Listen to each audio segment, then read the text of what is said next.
Kitab Kejadian pasal 21.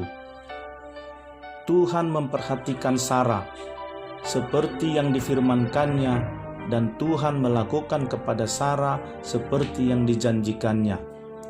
Maka mengandunglah Sarah, lalu ia melahirkan seorang anak laki-laki bagi Abraham dalam masa tuanya, pada waktu yang telah ditetapkan sesuai dengan firman Allah kepadanya. Abraham menamai anaknya yang baru lahir itu Ishak, yang dilahirkan Sarah baginya. Kemudian Abraham menyunat Ishak, anaknya itu, ketika berumur 8 hari, seperti yang diperintahkan Allah kepadanya. Adapun Abraham berumur 100 tahun ketika Ishak anaknya lahir baginya. Berkatalah Sarah, Allah telah membuat aku tertawa. Setiap orang yang mendengarnya akan tertawa karena aku. Lagi katanya, siapakah tadinya yang dapat mengatakan kepada Abraham, Sarah menyusui anak? Namun aku telah melahirkan seorang anak laki-laki baginya pada masa tuanya. Bertambah besarlah anak itu, dan ia disapih. Lalu Abraham mengadakan perjamuan besar pada hari Ishak disapih itu. Pada waktu itu Sarah melihat bahwa anak yang dilahirkan Hagar, perempuan Mesir itu bagi Abraham, sedang main dengan Ishak anaknya sendiri. Berkatalah Sarah kepada Abraham, usirlah hamba perempuan itu beserta anaknya, sebab anak hamba ini tidak akan menjadi ahli waris bersama-sama dengan anakku Ishak. Hal ini sangat menyebalkan Abraham oleh karena anaknya itu. Tetapi Allah berfirman kepada Abraham, janganlah sebal hatimu karena hal anak dan budakmu itu.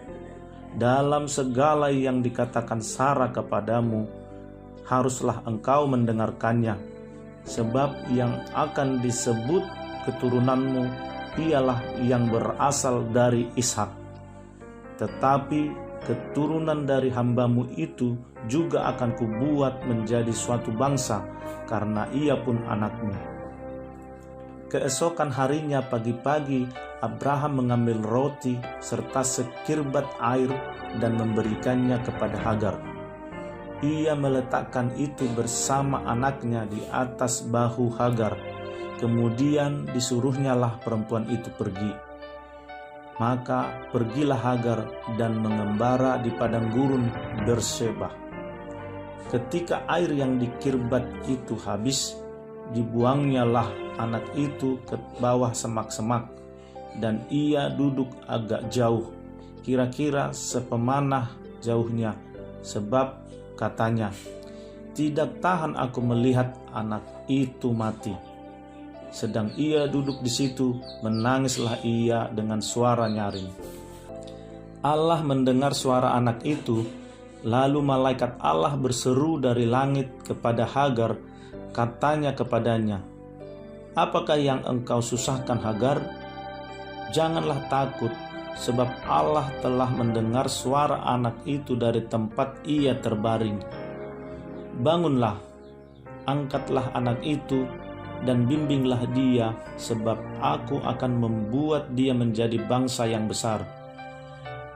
Lalu Allah membuka mata Hagar, sehingga ia melihat sebuah sumur. Ia pergi mengisi kirbatnya dengan air, kemudian diberinya anak itu minum. Allah menyertai anak itu sehingga ia bertambah besar. Ia menetap di padang gurun dan menjadi seorang pemanah.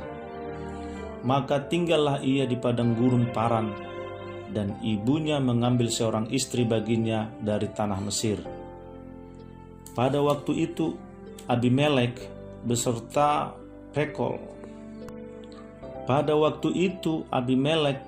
beserta Pikol panglima tentaranya berkata kepada Abraham, Allah menyertai engkau dalam segala sesuatu yang engkau lakukan.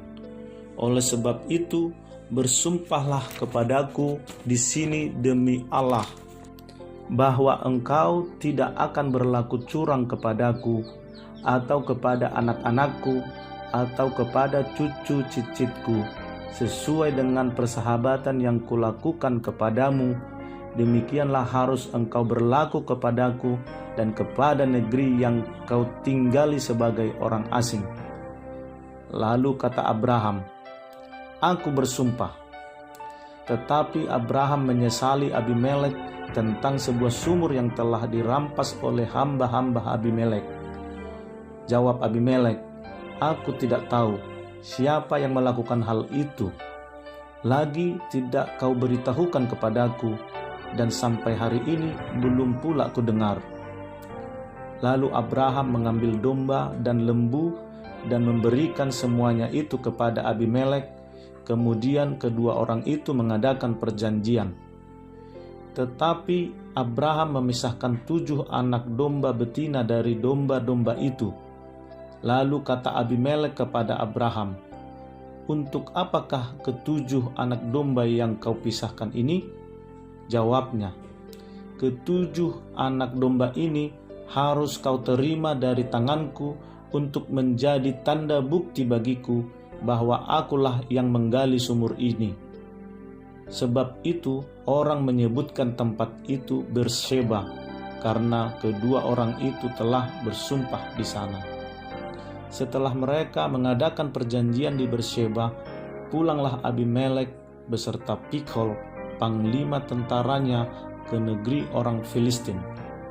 Lalu Abraham menanam sebatang pohon tamariska di Berseba dan memanggil di sana nama Tuhan, Allah yang kekal. Dan masih lama Abraham tinggal sebagai orang asing di negeri orang Filistin.